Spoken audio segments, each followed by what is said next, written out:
Whoa!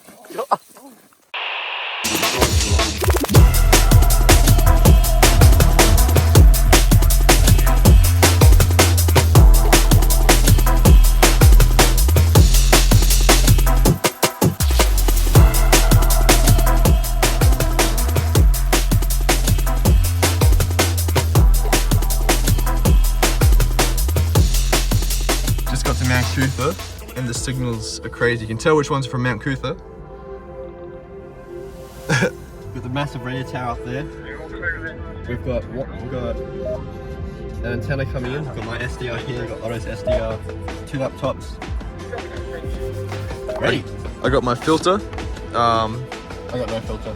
Although his looks cleaner than mine. I think it's just the settings here. Yeah, so we can find some new signals.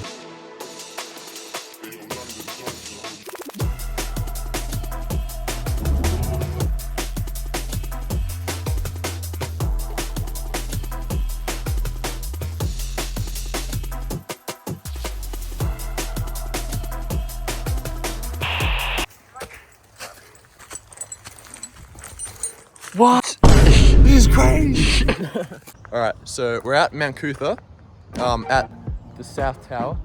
Here is one of the amateur radio sites. Analog. That's it, literally, on this tower. And they've got the other network stuff up there.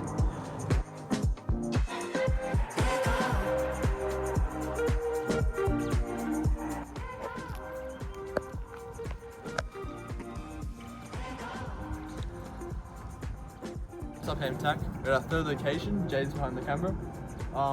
This is the VK4 RMC P25 repeater that me and Jaiden always talk through, as you can see, with the radios. 5.9 signals, as expected. And down here, have some old broadcast antennas. Look pretty new, actually. Oh, yeah, they actually do. Look at the size of them, though. Yeah. Super heavy. From over here, this is an amateur radio site. Don't mind that. That's ham radio. And yeah, we've got some VHF dipoles there. We got the main one, don't mind it falling down. Andrew, what are you doing? Inside this building, there's a bunch of repeaters for amateur radio stuff. Oh, it's so heavy. But yeah, like I was saying before, this site here is an amateur radio site. So it's completely separate from this radio site here, but this is only amateur or ham radio, just make it sound impressive. So inside this building, there's a bunch of repeaters. There's one analog FM on VHF. There's a P25 and also a UHF, what's it called, analog repeater. All in this building. Don't know what else he's running. I can see there's a couple Yankee antennas here. Some horizontally polarized antennas there. We've got this tower here. I think it's just mainly just linking for FM broadcasting, because there's a couple broadcasts up there, 10,000 watts at least. Literally. Oh really? Yeah. Kidding. And yeah, a bunch of linking stuff. Another repeater antennas up there. That there's a TV broadcasting tower, big one. It feeds more than just South East Queensland. It does literally up to Bundaberg, where Uncle Russell works. It's crazy. Lives. All right, so as we said before, at the VK4 RMC P25 repeater, and I've got some information on it because we're always talking about it.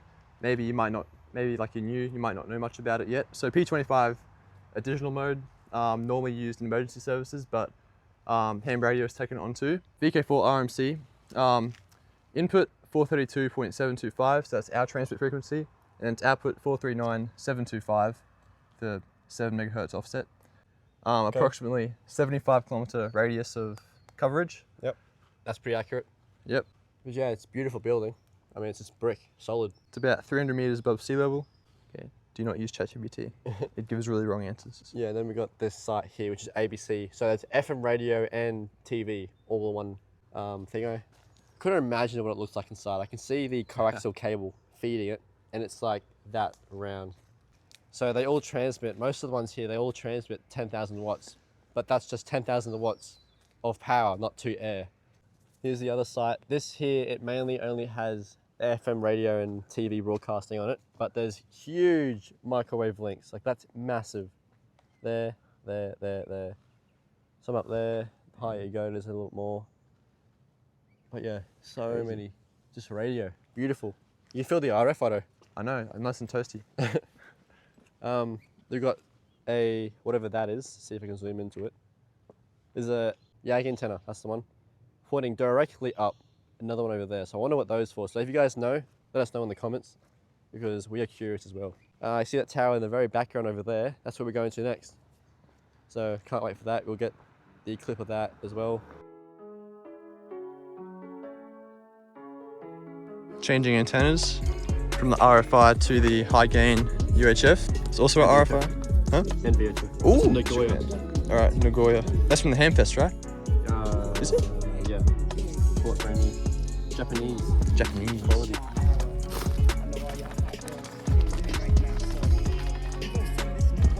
As you can see over here on Spectrum,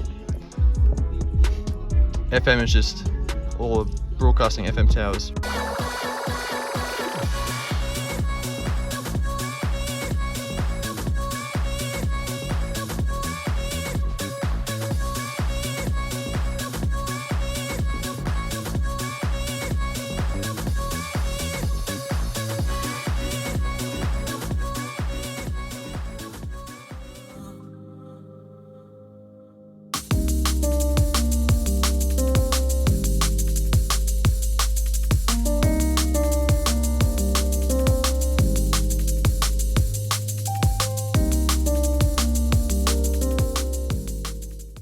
Alright, so we're doing a very scenic hike to the next radio site. Yes. This one has a lot of commercial radio sites on it. There's no FM radio broadcasting, nothing like that, just everything we want, pretty much. We'll show you in a minute, but the hike up, bit of a hike, as you can see. It's cool though. Anything for radio. Anything for radio, yeah. Yes. It's actually crazy. Alright, 0.5? Yeah. Alright, 0.5. so this tower, it has, what is it, like 4 trunk networks on the same tower. So there's 1 VHF trunk network, there's 3 UHF trunking networks. But yeah, so many dipoles on this tower, so many. You imagine how much money they put into this tower. There's no FM radio broadcasting or anything like that. It's just pure LMR networks and telemetry. But yeah, it's crazy. The building itself is huge. I don't know if you guys can see that properly, but insane. Just look at all the coaxial cable just sitting there. Half of it's decommissioned because they can't be bothered taking it down. I wouldn't be either, but like, just look how many antennas there are. There's a couple airband stuff up there. Most of it's satellite and LMR. And there used to be a HF site on this too. You see where all the coaxial cable going into the building here. It's pretty big mess, not gonna lie. Walk around the building. Do not enter, surveillance. Come this way, let's have a look. This is the power coming into the feeds and tires tower. All right here, this cable here going to transformer, literally. Damn. Feeds the entire tower. I can hear some fans. Oh, it's a little fan. Oh, it's blowing air out. I can smell the RF. I can smell electronics. You know that smell? Yes. Not necessarily burning smell, that I'm used to, but. And there's a leg of the tower. And some coaxial cable that would be very high quality, I'm assuming, on the floor. If you guys can see that. There's a grounding, small grounding there. Oh, yep. There's an air conditioning up there running.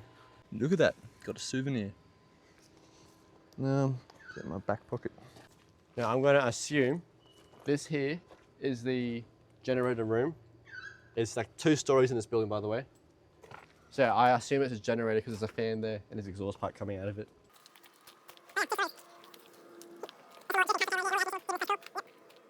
Just pure radio, I could feel it. You can feel it, you know that feeling of strong RF?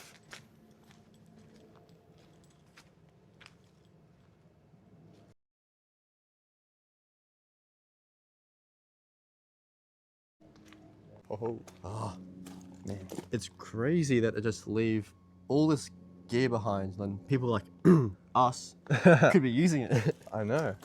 I mean, we'll probably get really good use. And I guess that's where they put all the technicians that aren't good. Any merchandise for us, guys? Small grand. Have a look at the signs they've got up there. Climbing on the towers prohibited. Really? There's microwave radiation. Never have guessed. Need an access permit. Scan here. We'll probably get a tour. Site name, Mount Oh Coot-tha. look, I would never security guess. notice. Big scary scarecrows around here. Take note.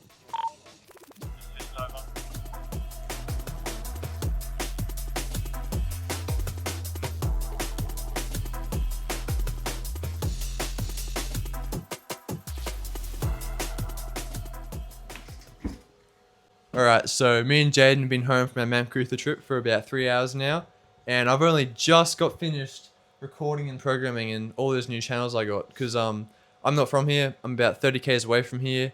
All the channels is new. I've got, like, on the spectrum, like at a time, there's like 60 new channels I had never seen before. So I just stuck to one spectrum chunk today, one rail line, and I was programming in all those channels. What new channels did you get today, Jaiden? I got mostly analog sites. For most of them were pretty much construction sites, which is still pretty interesting to me. So if I go past a site like that, I'd just go on my radio here, which has everything programmed in, and just listen to it because, like, why not? And I was pretty happy. I got a lot of that site, and I also got the local shopping center a lot better.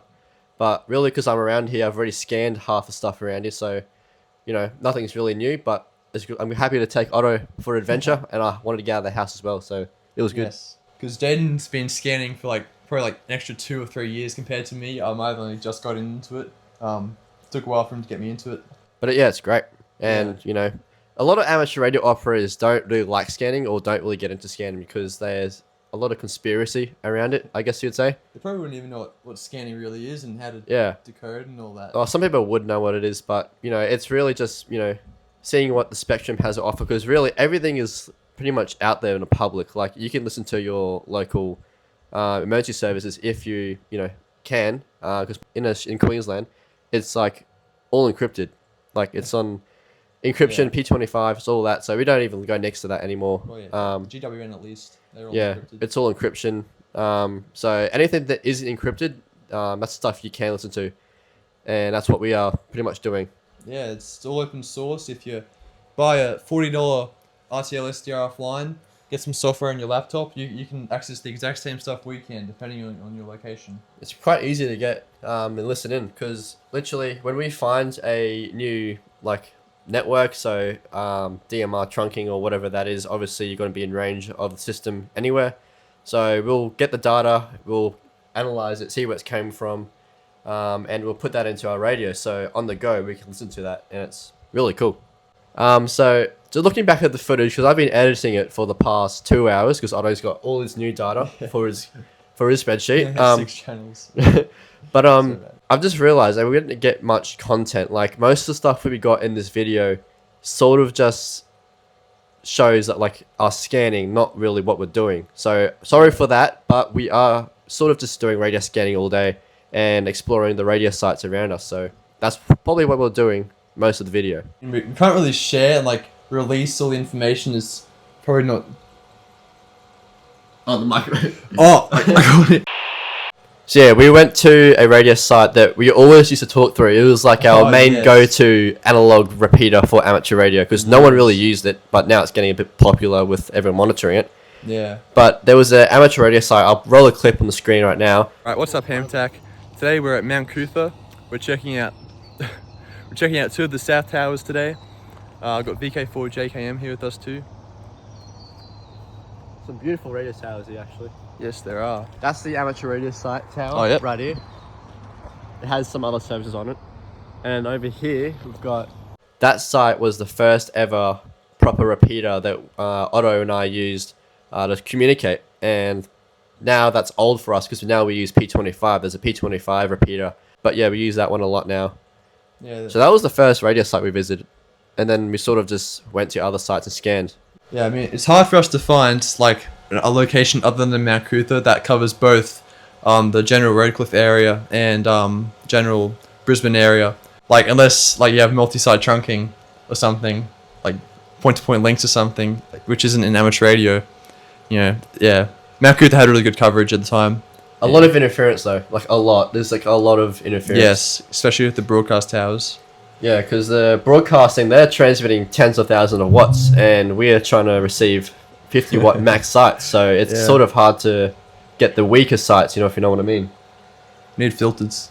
A lot of filtering and direction finding. But the next video, we'll probably go into Ocean View, which is a northern site, which is a little bit north of Mount Coot-tha, and it has a little bit more of the rural area. So that's completely new to me, really, because I haven't done much scanning. Yeah, it's more towards my way, and even then, I can't receive much on the other side of Mount Mere. Yeah, a lot more scanning opportunity, I reckon. And don't mind the mess. Yeah, it's literally my ham shack at the moment. It's a bit of a mess. You see Susha the fish up here. That's my pet fish. VK4 SUS. Yeah, VK4 SUS. That is my pet fish. I give it a call sign. It's a fake call sign. Yeah, give him a microphone on What there. do you want to say, fishy? Cool sounds playing. But yeah, like I was saying before, when we do scanning, or when I do scanning, Otto's getting onto this as well, is we'll go back home or go back to where we're staying, and we'll analyze what we've gathered. So normally when we're scanning, we note it down in a notepad on Microsoft laptops, and then we come home, we go into our what we call ACMA, which is what basically covers like all the radio licenses, and we'll see what the service is and what it's for, and then we'll program that into our radios, like this R7, which is my single site radio, and basically we can listen to things on the go, which is really good. Yeah, and we'll take you guys through that in the future too. Like we won't use we'll use all amateur frequencies to display as an example. We'll show what the different softwares show up and how to use it, as if it was another frequency that industries use. Yeah, so, because if you were to really flip this camera around, I've got SDR trunk running over there. I don't know, much as I would love to show you guys, it's sort of disclosing like everything about that network at the moment. So it's kind of hard to give examples on actual trunking networks, because half the time we don't want to give that information to guys that aren't going to use it in an appropriate way, if you know what I mean. And even though it is open source, it's like some really like grayed out lines of what you can and can't share. Like, it's not encrypted, it's free to air, it's open source, all the software is open source, it's available for everyone, but it probably shouldn't be, Yeah, you just don't want to give the information away to other people that aren't going to use it for good, if you know what I mean. Yeah. And you don't need a person reliable for that. So I guess that's sort of the hard part of radio scanning, but that's why everything's sort of kept private, and a lot of people don't really share that stuff around. Yeah. Okay, guys, I know we've been yapping for a while about what we've been done today, but overall, thank you for watching our whole video. We couldn't have been here without you guys' support. Please subscribe. I'm VK4OLB. I'm VK4JKM. And 73s. HamTac. Okay, roll the clips now.